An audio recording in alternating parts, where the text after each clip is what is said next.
por los caminos de América. Tendremos una emocionante travesía por nuestra tierra americana. Un desfile apasionado por cada uno de los diversos países latinoamericanos. Argentina, Bolivia, Brasil, Colombia, Cuba, Chile, Ecuador, Panamá, Paraguay, Uruguay y Venezuela, entre otros. música, Literatura, folclore, geografía, historia, personajes, toda una gama infinita de lugares, escritores, obras literarias. que nos posibilitan acercarnos un poco más a nuestros hermanos latinoamericanos. Recuerda, por los caminos de América.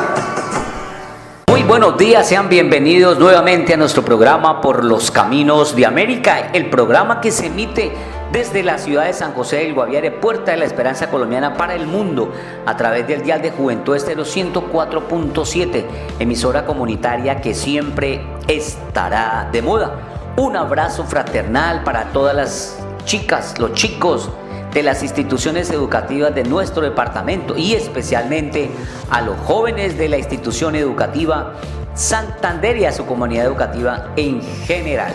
Hoy nuestro programa viene dividido en tres partes. La primera parte, seguimos con nuestra sección Aventuras Virtuales de la Historia. Hoy vamos a hablar todo lo relacionado a la Revolución Francesa.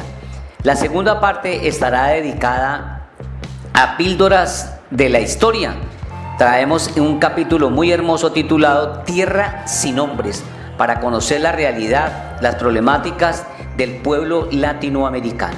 La tercera, Guardianes del Templo del Jaguar, estaremos trayendo un tema muy importante que se llevó a cabo el pasado 5 de marzo relacionado con la eficiencia energética, la importancia de ahorrar energía para el bienestar de nuestro planeta Tierra. Así que sean bienvenidos a nuestro programa Por los Caminos de América.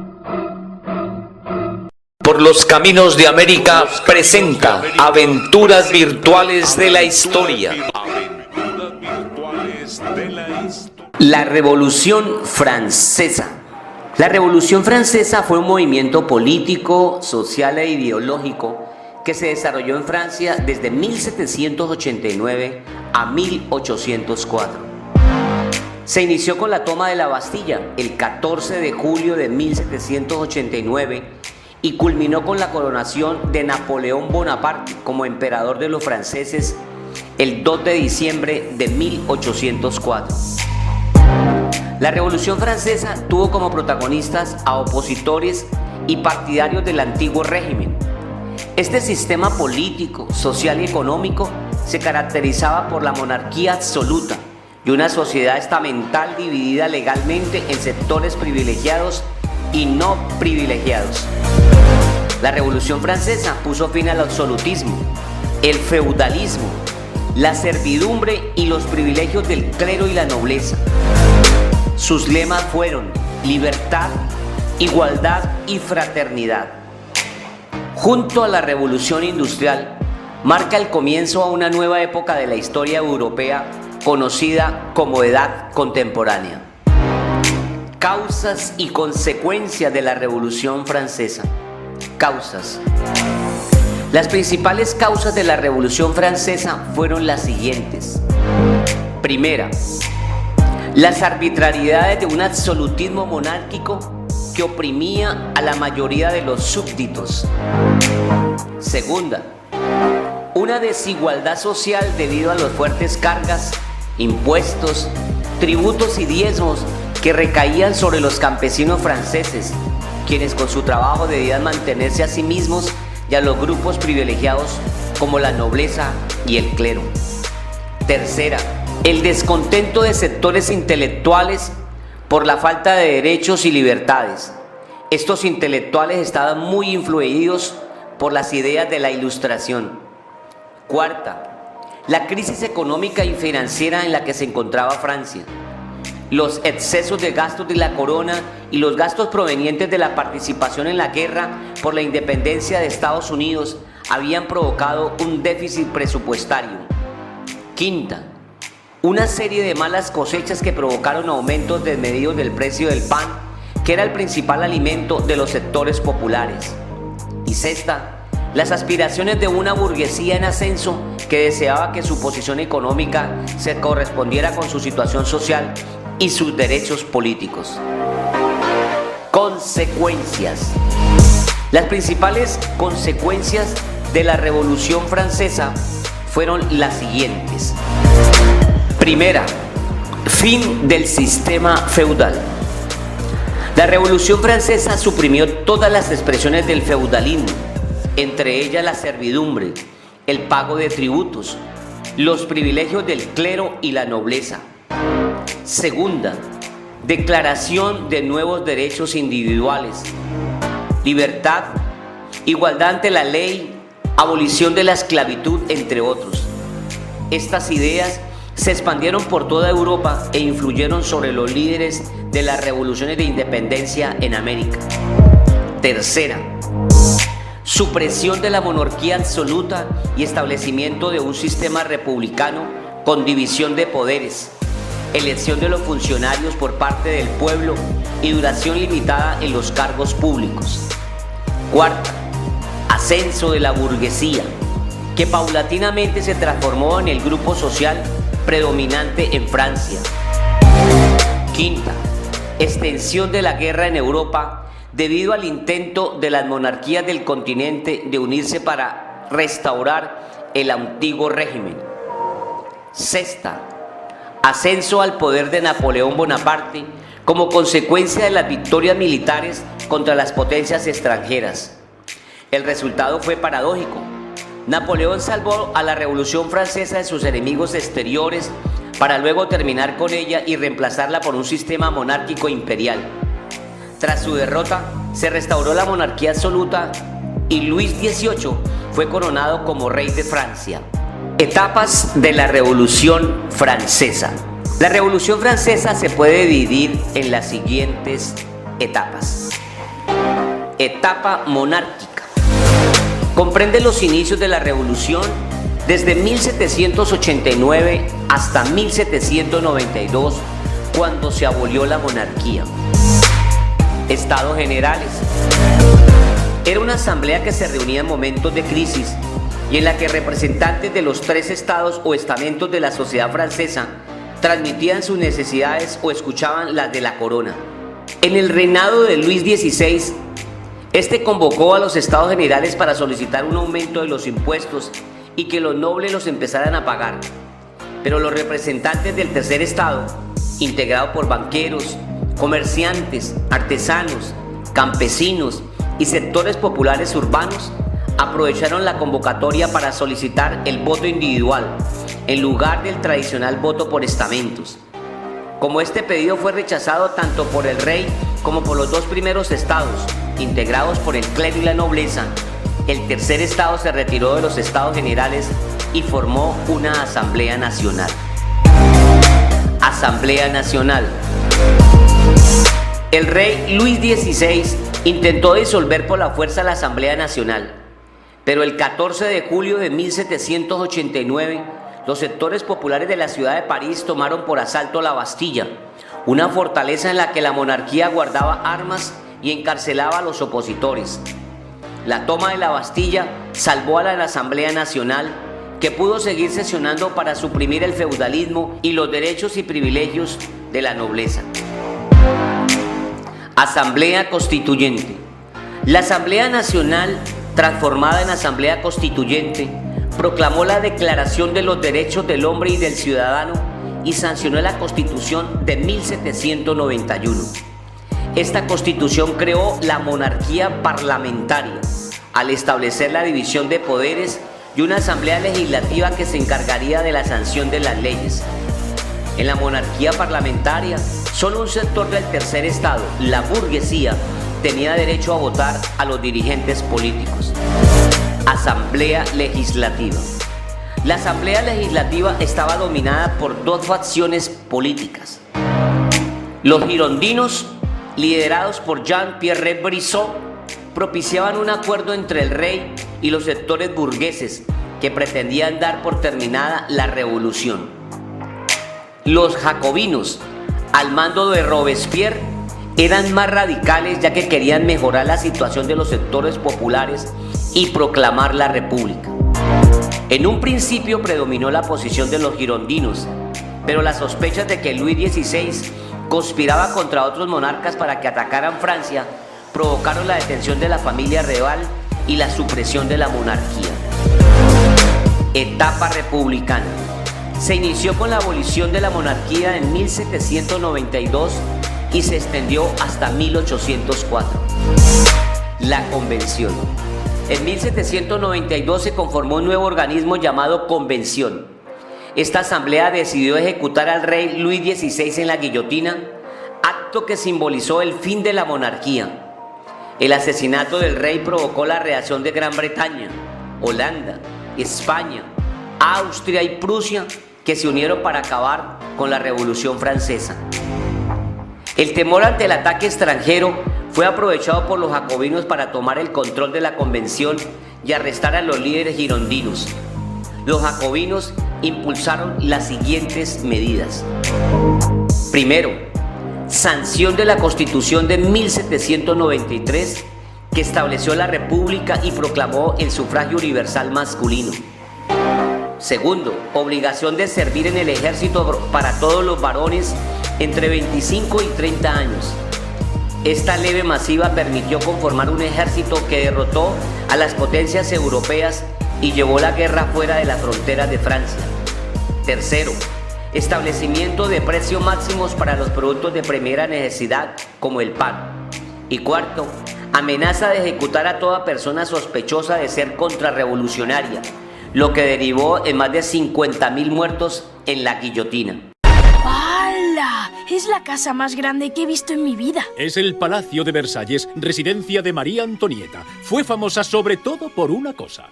¡Un pastel! ¡Los pasteles me vuelven loca! Pues sí que le gustan los pasteles, señor Peabody. Es evidente. María Antonieta devoraba cualquier cosa con una buena capa de azúcar. Pero sus gustos caros le granjearon muchas críticas. ¿Por qué? Porque Sherman, durante su reinado, el pueblo francés era muy pobre. ¿Tienes pan? ¡No! ¡Soy muy pobre! ¿Puedo tomar tarta? ¡Oui, petit! Repetid, claro. Que sí puedo tomar tarta. ¡Oui, petit! A ver si no me va a oír con tanto pelo. Sherman, lo que la reina quiere decir... ¡Que coman pasteles! Y cuando la reina oyó que los pobres de París no podían ni comprar pan, dijo que coman pasteles. ¡No! ¡Oui, lo oí yo misma! ¡Es un escándalo! ¡Es un ultraje! ¡Abajo la reina! ¡Bajo la monarquía! ¡Esperad! ¿Qué tipo de pastel? ¡Vive la revolución! ¡Vive la revolución! Una fiesta rompedora, majestad. Pero me temo que Sherman y yo tenemos... ¿Sherman? ¿Sherman? ¡Sherman! ¿Sherman? ¡Sherman! ¿Aquí, Sherman? Hola, señor Peabody. ¿Qué estás haciendo aquí? Estoy probando estos pasteles. Hay uno de nata montada y frambuesas que está... Bueno, no. Lo siguiente. Sherman, ¿por qué te dije que nunca te separaras de mí durante la Revolución Francesa? Porque después de la Revolución Francesa llegaba un tornado.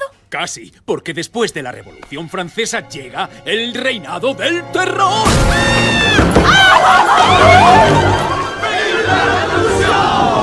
¡Muerte a los aristócratas!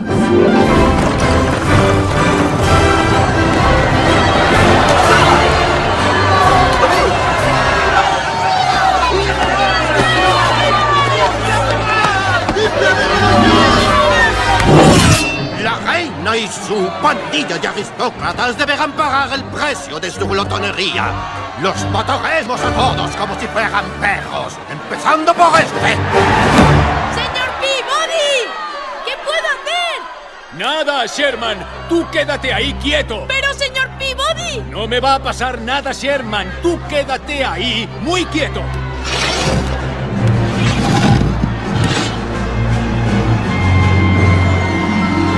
¡Tocadle la cabeza! ¡Señor Peabody!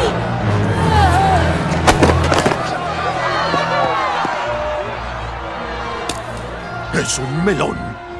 La escoria de las frutas. ¿Quién ha osado insultarme con un melón? ¡Coged a ese! En 1794, estas medidas provocaron el descontento de parte de la población, que retiró su apoyo a los jacobinos. Esto fue aprovechado por sectores burgueses para detener y ejecutar a Robespierre y a otros líderes jacobinos. El Directorio. En 1795 se sancionó una constitución que creó un poder ejecutivo de 5 miembros llamado Directorio. También se estableció un sufragio masculino restringido a las personas de mayores fortunas. El Directorio debió enfrentar varios levantamientos, tanto de monárquicos como de jacobinos. Para terminar con esta inestabilidad, en 1799, Napoleón Bonaparte encabezó un golpe de Estado que derrocó al Directorio. Para muchos historiadores, este golpe de Estado marca el fin de la Revolución Francesa. El Consulado. El consulado, integrado por 3 cónsules, impuso un régimen de gobierno centralizado y autoritario que restableció las relaciones con la Iglesia Católica. En 1804, Napoleón decidió suprimir el consulado y autoproclamarse emperador. Etapa imperial. La coronación de Napoleón en 1804 significó el surgimiento del Imperio Napoleónico, que trató de conquistar toda Europa. El imperio perduró hasta 1815, cuando Napoleón fue derrotado por británicos y prusianos y confinado en la isla de Santa Elena, en el Atlántico Sur. Por los caminos de América te recomienda quedar en casa. Píldoras para nuestra memoria.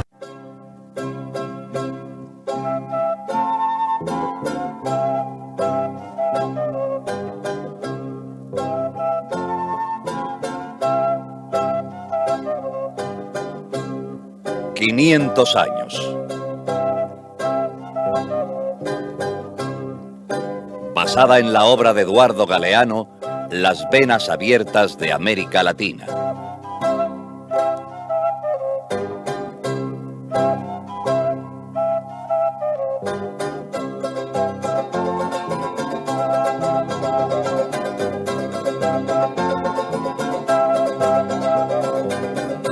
Tierra sin hombres. Y hombres sin tierra.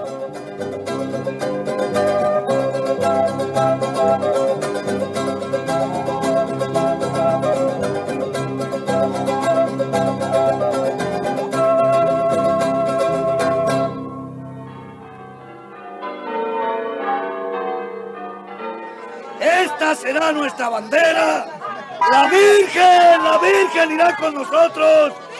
Irá delante de nosotros. El sacerdote alzó el estandarte ante el gentío. El lienzo fulguraba. Desde él, Nuestra Señora de Guadalupe, la Virgen Morena, sonreía a los indios. Ella llegó a México hace 300 años y lo ha visto todo con sus ojos.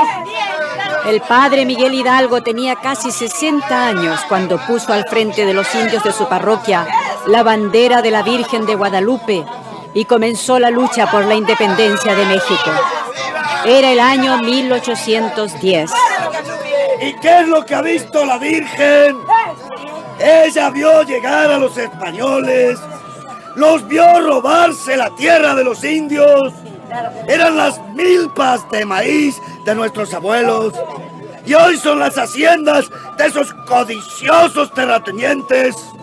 Hermanos, ¿queremos recuperar esas tierras? ¡Sí! ¿Queremos volver a ser los dueños de esas tierras que los odiados gachupines nos robaron? ¡Sí! El padre Miguel Hidalgo sabía muchas cosas. Hablaba la antigua lengua indígena de los otomíes, que habían sido exterminados por los conquistadores. Había enseñado a los indios a cultivar la uva y a criar el gusano de seda, a fabricar la loza y las tejas. El cura Hidalgo les estaba enseñando ahora a empuñar las armas para recuperar sus tierras. ¡La tierra! ¡Por la tierra vamos a pelear! ¡Y la Virgen de Guadalupe peleará con nosotros! En menos de 6 semanas, 80,000 hombres seguían al padre Miguel Hidalgo. ¡A la Virgen de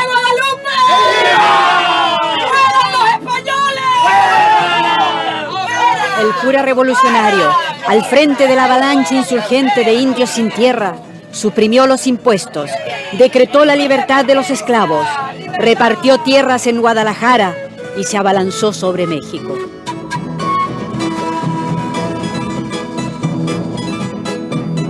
Agitador, apóstata de la religión, manipulador de la Santísima Virgen María, materialista.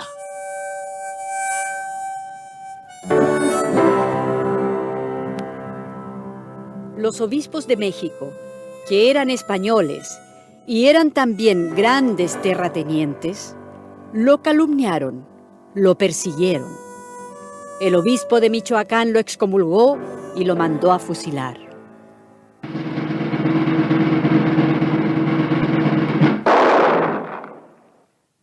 Fusilaron al cura Hidalgo y a todos los jefes rebeldes. Y las tierras, bueno, las tierras volvieron a estar seguras en manos de los señores hacendados. Ay, qué lástima. Me gustaba ese cura rezador y peleador. Así debían ser todos los reverendos. Pero oiga una cosa, señora. Hidalgo no fue el único. Ah, ¿no? No. Otro cura recogió su bandera ese mismo año y siguió peleando. ¿Y quién fue? El padre José María Morelos. ¿Habían oído de él? No. Bueno, pues, este mismo siguió repartiendo tierra, suprimió la esclavitud, puso en pie a medio México. Mire. Pero hay un pero. Junto a estos curas revolucionarios, había obispos terratenientes. Y claro, pues a Morelos también lo mandaron a fusilar. Entonces, ¿en qué quedó la independencia de México, digo yo? Bueno, la independencia se consiguió unos años después. Pero que va. Aquella independencia no tenía ya ninguna de las banderas que habían levantado estos dos curas. La independencia no tocó a los terratenientes. Fue como un acuerdo entre los ricos de España y los ricos criollos de México para poner unos cuantos parches. Vamos, igual que siempre. Pues claro.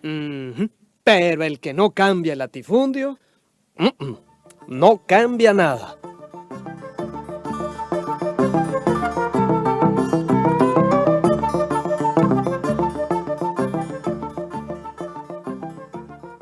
¡Silencio! ¡Silencio!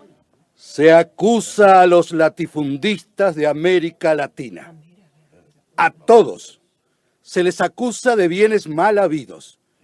Heredaron de sus padres y de sus abuelos enormes extensiones de tierra, pero son tierras robadas. ¿Pero con qué derecho habla así? ¿Pero cómo se atreve? Nuestras familias han sido dueñas, han sido propietarias desde muy antiguo. Desde hace 500 años, ¿verdad? Sí, señor. ¿Y antes?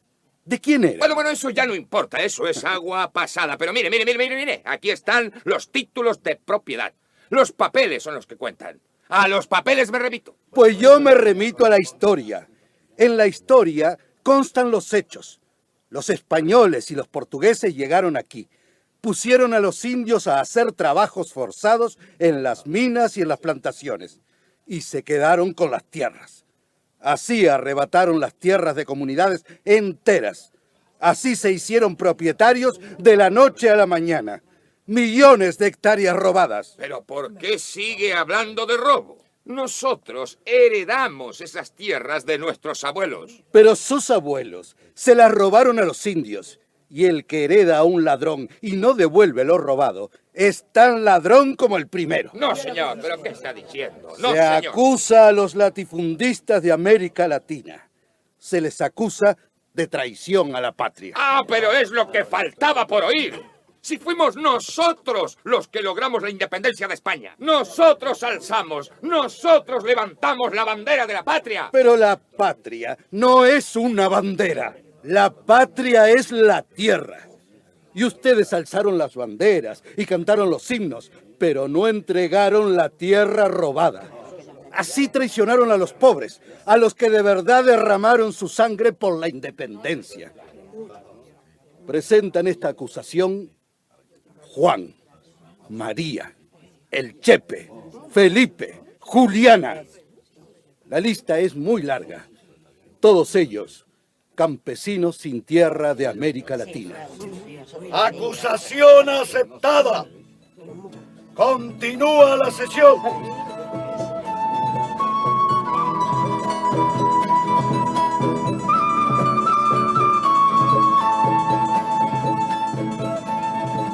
De una punta a la otra punta del continente, el problema era el mismo. Por los años en que el cura Hidalgo y el cura Morelos luchaban y morían en México, José Artigas levantaba la misma bandera de la tierra en las pampas del sur de América, en los territorios que hoy ocupan el Uruguay y las provincias del nordeste argentino. ¿Qué independencia va a ser esta? ¿Qué nación vamos a construir? ¿Una nación solo para los ricos comerciantes del puerto de Buenos Aires y para los terratenientes de las provincias? ¡No, no! No habrá independencia hasta que no haya tierra para los gauchos, para los indios y para los negros. Tierra para todos. Una patria grande para todos. Siguiendo la bandera de Artigas, un pueblo sin tierra y disperso se puso en movimiento hacia la pampa inmensa. Y en la pampa, entre 1000 fogones de criollos pobres, el general Artigas dictaba los decretos de su gobierno revolucionario.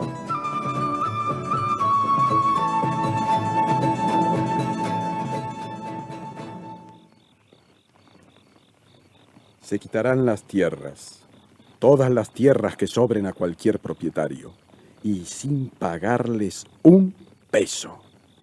Anoten ahí, que cada alcalde revise los terrenos de su jurisdicción y que reparta las tierras teniendo en cuenta esto, que los más infelices sean los más privilegiados.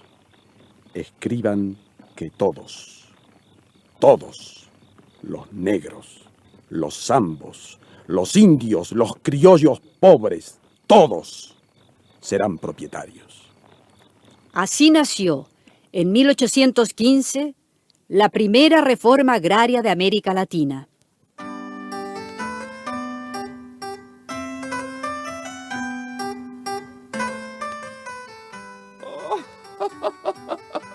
Repartiendo tierras. Pero ¿qué pavada es esa, che? ¿Pero qué se ha creído ese Artigas? Si sus abuelos levantaran la cabeza. Pero fíjense, le ha expropiado las tierras a los Belgrano. A los Belgrano. A los Mitre. A los Rivadavia, Pero che. ese loco no respeta la patria, che. No respeta su sangre ni su clase. Es un resentido, ¿eh? Y va con poncho. Y dicen que ya apesta gaucho de tanto juntarse con esa mala raza. Y no solo a gaucho, no. Va con un racimo de negros y de indios. Les ha calentado la cabeza a esos pestíferos, che. Invaden las estancias y disparan. Y dicen que la tierra es suya por ley. ¿Pero qué ley? ¿La ley de Artigas? ¿Qué chiste? Sí, ¿y la ley de la herencia? ¿Y la ley de la propiedad privada? Claro, eso. ¿Pero dónde quedan los derechos adquiridos? La orgullosa oligarquía criolla de Buenos Aires puso el grito en el cielo. Pidió ayuda a los ingleses y portugueses. Y desde el vecino Brasil ordenó la invasión de los territorios en donde Artigas hacía cumplir su ley.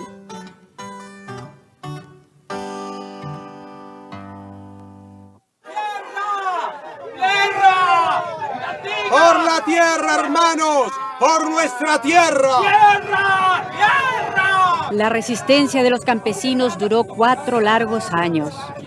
Los pobres sabían bien que en aquella guerra se jugaba su verdadera independencia y pelearon con lanza y cuchillo, en montonera, contra el bien armado y numeroso ejército del Brasil. Pero vencieron los terratenientes. Y los gauchos no conservaron otras tierras que las de sus tumbas. Artigas, solo, se fue para siempre a morir en el exilio. Usted se va vencido y su tierra se queda sin aliento. Su tierra, nuestra tierra del sur. Usted le será muy necesario, don José. Usted le hará falta.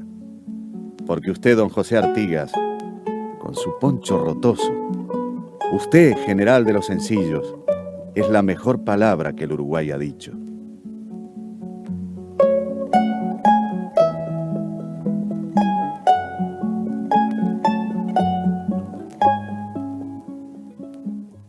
Así fue. En el sur como en el norte, en Uruguay como en México, la independencia cambió muy poco las cosas para los campesinos. Claro. Pero algo ganarían. ¿O tampoco? Le voy a decir una cosa, señora. Realmente no mucho. Porque se fueron los españoles, pero vinieron otros. Sí. Los franceses, los ingleses, los americanos. Pero todos eran iguales. Todos latifundistas. En México, 100 años después de que el cura Hidalgo levantara la bandera de la Virgen de Guadalupe, las cosas estaban color de hormiga. Peor que nunca.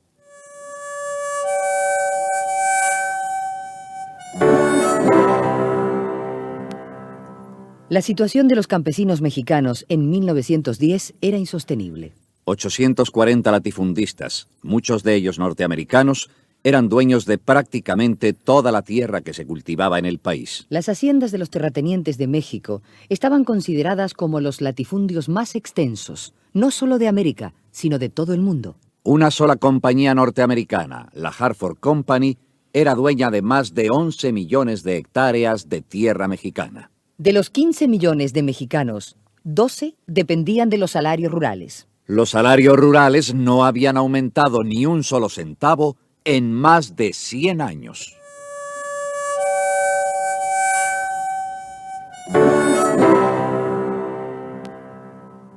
Por eso, en 1910 estalló la revolución. Y en la región de los latifundios azucareros, Emiliano Zapata levantó la bandera de la tierra al frente de los campesinos mexicanos.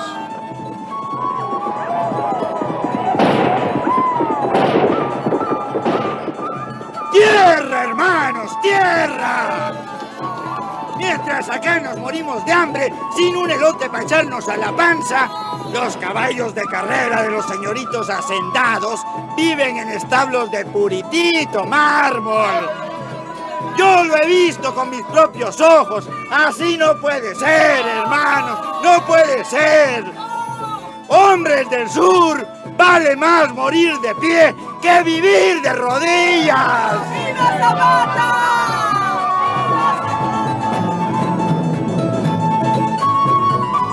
¿Qué dices, orgulloso de Zapata? ¿Que los campesinos quieren tierra para sembrar? ¡Ándele pues, que siembran en macetas! ¿Qué dice el señorito hacendado? ¿Que no entrega la tierra?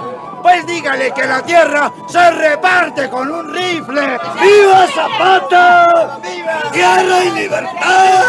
Y las banderas rojas y negras de la primera revolución de América Latina ondearon en el sur de México.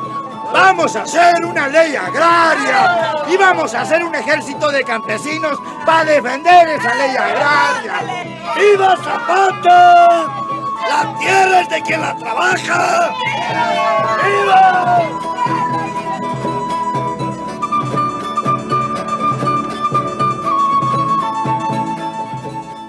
En el norte, otro guerrillero campesino, Pancho Villa, repartía también las tierras. Durante casi 10 años, el pobrerío mexicano despertó. Había esperado 4 siglos a que llegara su hora. Queda viva en los indios la verdad de su palabra. La tierra no pertenece más que a aquel que la trabaja. Pero después de intervenciones norteamericanas, guerras de exterminio y del asesinato de Zapata y de Villa, los hacendados volvieron a controlar la situación. Recuperaron sus latifundios y el espíritu de la revolución quedó enterrado.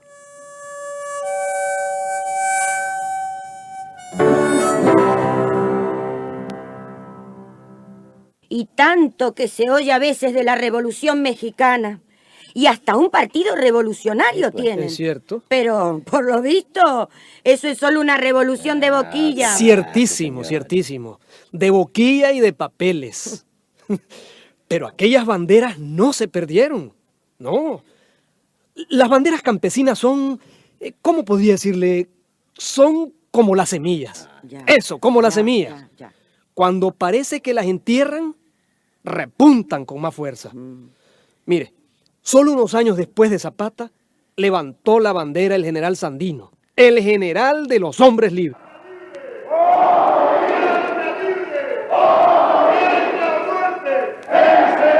Y ahí estaba su bandera roja y negra. Ahí está, alzada en Nicaragua. Y los campesinos empiezan a comer y los campesinos empiezan a ser dueños de la tierra. Pero la reforma agraria va, de todas maneras va.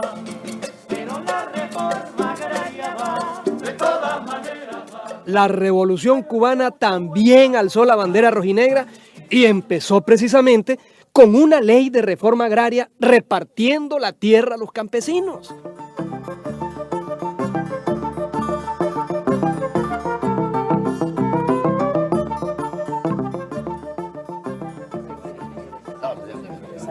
¡Silencio! ¡Silencio! ¡Protesto, señor juez! ¡Protesto! Este programa que estamos oyendo es tendencioso. El problema de la tierra en América Latina es un problema mucho más complejo. Y ya se está resolviendo. Y aquí solo se habla del pasado con odio para fomentar la lucha de clases. Y cuando se habla del presente, es con la más intolerable demagogia. ¡Ja! Cuba y Nicaragua. ¿Y el resto de los países qué? ¿Qué? ¿Por qué no se dice que en toda América Latina ya hay leyes agrarias y se están repartiendo las tierras? ¿Por qué no se habla de eso? ¡Basta ya de ideologías! ¡Claro! ¡Silencio! Claro que hay reformas agrarias por todo el continente. Las hay en la palabrería de todos los políticos y en las gavetas de todos los ministerios. Sí, todos. Hasta los latifundistas ya aprendieron que la mejor manera de no hacer la reforma agraria es cacarearla mucho. ¡Protesto, señor juez! ¡Protesto! ¡Eso no es cierto! Todo el mundo sabe cuántas leyes agrarias hay, cuántas experiencias positivas en toda América Latina. Sí. Aflojemos un poco la cuerda para que no se reviente. Cambiemos algo para que todo siga igual. Solicito del señor juez que pasen algunos testigos de los países en donde ya se hizo la reforma agraria.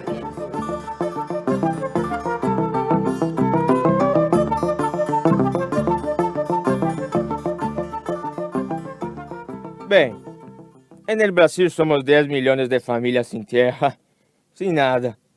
10 millones. Muchas familias. Voy a poner un ejemplo. En el Nordeste hubo una reforma agraria hecha por los militares. Y decían ellos, ustedes, los que no tienen tierra, pueden abrir la carretera en la selva. Trabajando, claro, trabajando duro, cansado. Abran carreteras y daremos tierras de por allí. Hicimos trabajo. Abrimos carretera. Nos dieron esas tierras. Mas, sin dinero, sin más nada. ¿Cómo viví con la familia en medio de la selva?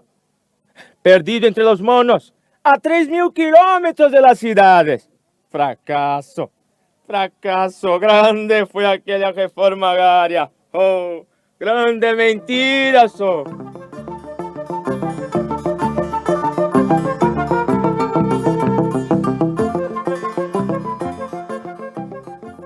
Gobierno ecuatoriano repartió tierras. Puchicas, dieron las tierras altas, las peores tierras acá. Sembramos. Nada mismo se sacó. No había plata para abonos. Después de reforma agraria, patrón de Hacienda quedó mejorcito que antes, con mejores tierras, con más tierras, pues. Reforma agraria solo sirvió a los patrones. Comerciantes barateros siguen arruinando. Y nosotros seguimos con hambre. Se mueren los guaguas.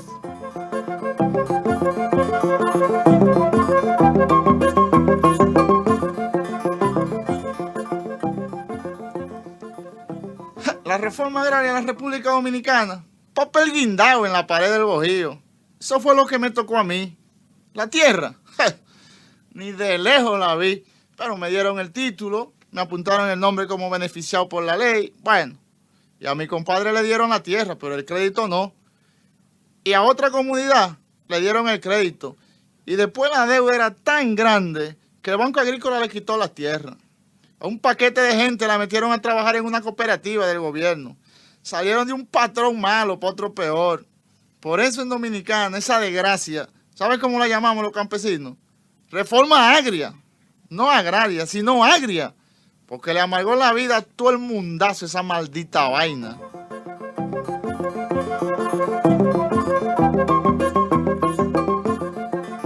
Yo soy salvadoreño. Guanaco, pues.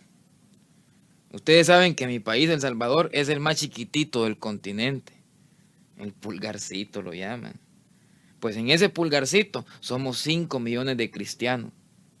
Con hambre y sin tierra. Reforma agraria. ¿Cómo no? Antes eran 14 las familias dueñas de todas las tierras.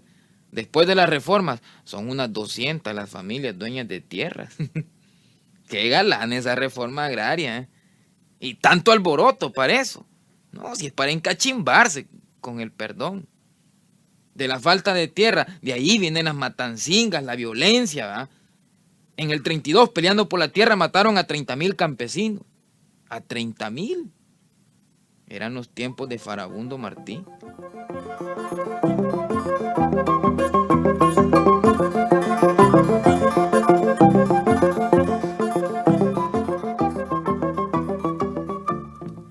¿Y qué dirían los campesinos de otros países? ¿Qué dirían los argentinos, los venezolanos, los bolivianos? No, el problema está ahí, sigue ahí. Es el problema mayor de América Latina, porque la reforma agraria es la primera bandera. La primera bandera es la tierra. Pero la reforma agraria no es solo la tierra, es el crédito, es la semilla, son los transportes, son los mercados, es todo. Es toda la estructura económica y social de un país. Vean estos datos, señores. La producción del campo latinoamericano es hoy menor que antes de la Segunda Guerra Mundial. Vamos para atrás. Hoy se producen en América Latina menos alimentos que nunca. Y hoy la población es mayor que nunca. Nuestras tierras están sembradas con café, con algodón, con azúcar. Pero no se siembran alimentos. Hay que comprar fuera lo que comemos. Y hay millones dentro muriéndose de hambre. Tenemos tierras riquísimas, pero no se cultivan. Solo el 5% de las tierras latinoamericanas está cultivado. Solo el 5%.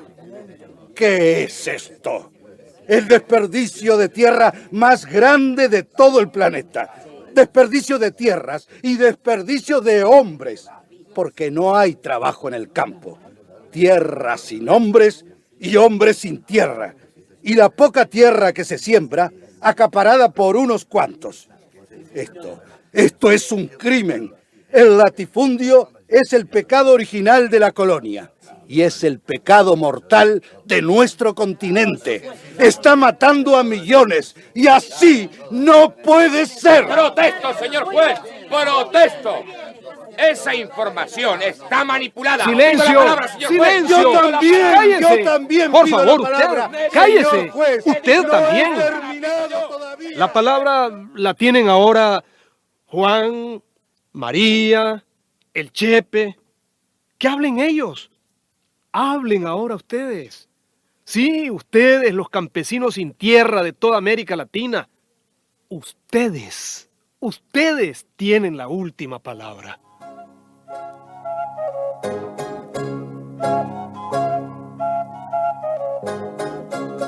500 años y siguen abiertas las venas de América Latina.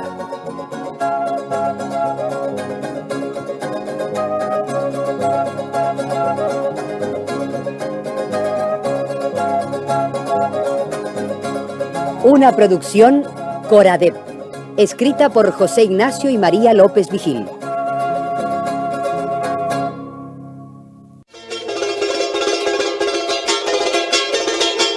Por los caminos de América. Sintonícenos todos los sábados de 10 a 11 de la mañana, aquí en Juventud Estéreo 104.7 FM. Comunicación para la vida.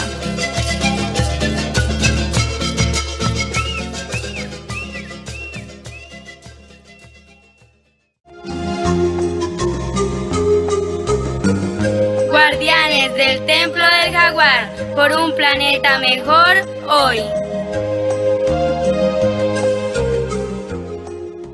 Cada 5 de marzo se celebra el Día Mundial de la Eficiencia Energética. Esta es una jornada para que reflexionemos sobre nuestros hábitos frente al uso sostenible y racional de la energía y para que empresas, instituciones y gobiernos revisen sus compromisos con respecto a la utilización de tecnologías renovables. Los inicios de esta celebración se remontan al año 1998, cuando en Austria se dio inicio a la primera Conferencia Internacional de Eficiencia Energética, donde participaron más de 350 expertos en diferentes áreas, junto a líderes mundiales, para atender las emergencias climáticas que afectan a los seres humanos que habitamos en el planeta.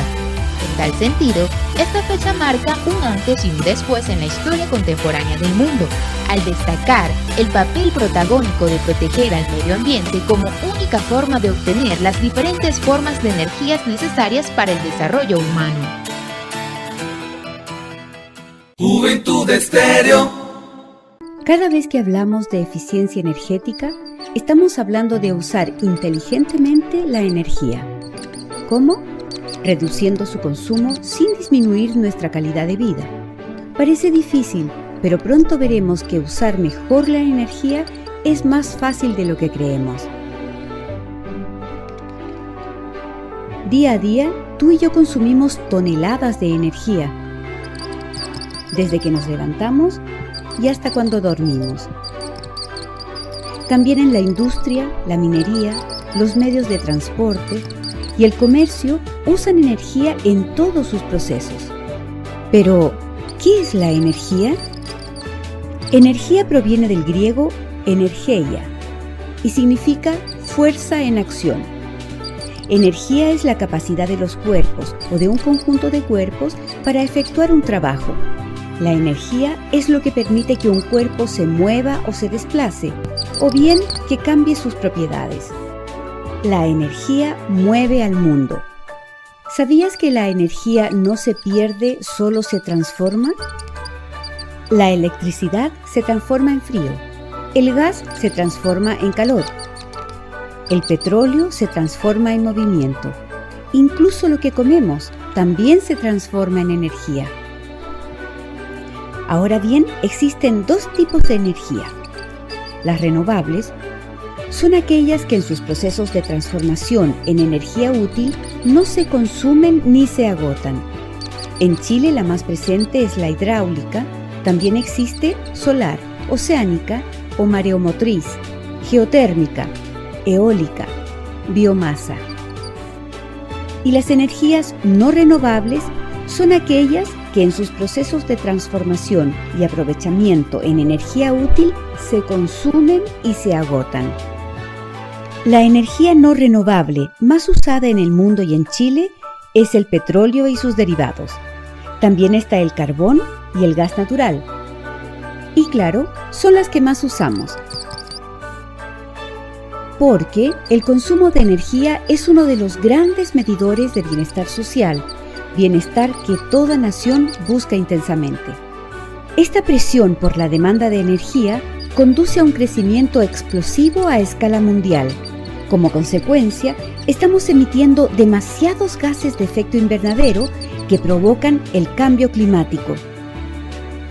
En Chile, la energía eléctrica proviene principalmente de la energía hidráulica.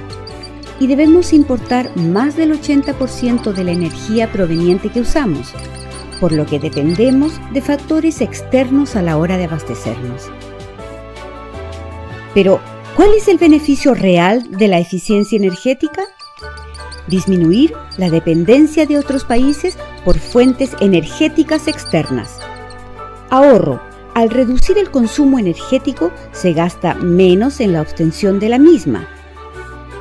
Bajar la presión por los recursos naturales para producir energía se contribuye a la reducción de emisiones de gases de efecto invernadero que aportan al cambio climático. ¿Por dónde empezar? Siempre se puede empezar por uno mismo. ¿Cómo? Recuerda, el refrigerador es el máximo consumidor de energía de cada familia. Por eso debemos abrir la puerta del refrigerador lo menos posible y jamás poner alimentos calientes en su interior, ya que esto hace que el compresor requiera más energía de la habitual. Ayudémoslo a hacer bien su trabajo. Desenchúfate. Desconecta los aparatos que no estés ocupando. Todo aparato que está apagado y tiene una luz de color encendida está consumiendo energía igual, lo que se denomina consumo vampiro. Guarda en un termo el agua caliente que ocuparás en otro momento. Apaga el piloto del calefón que no está en uso. La llamita del piloto consume gas de manera permanente. Y toma duchas cortas. Lavemos la ropa con agua fría y con carga completa. Planchemos lo mínimo y en la mañana. Prefiere artefactos con categoría A y B. Recuerda cocinar con la olla tapada, ahorra energía y nos hace ganar tiempo. ¿Sabías que las ampolletas eficientes iluminan lo mismo que las tradicionales y consumen menos energía? Para mantener el calor en tu hogar, mantén puertas y ventanas cerradas. La eficiencia energética es una manera concreta de ayudar a que tu familia, tu curso, tu trabajo y tu país sea más sustentable. Puedes hacer eficiencia energética desde la casa, la escuela, el trabajo o cualquier lugar donde estés. Eficiencia energética es usar mejor la energía y eso todos podemos hacerlo, ¿verdad? HE es la Agencia Chilena de Eficiencia Energética. Es una fundación que tiene como misión promover, fortalecer y consolidar el uso eficiente de la energía, articular a los actores relevantes a nivel nacional e internacional, contribuir al desarrollo competitivo y sustentable del país, implementar iniciativas público-privadas en los sectores de consumo. Súmate al desafío por la eficiencia energética.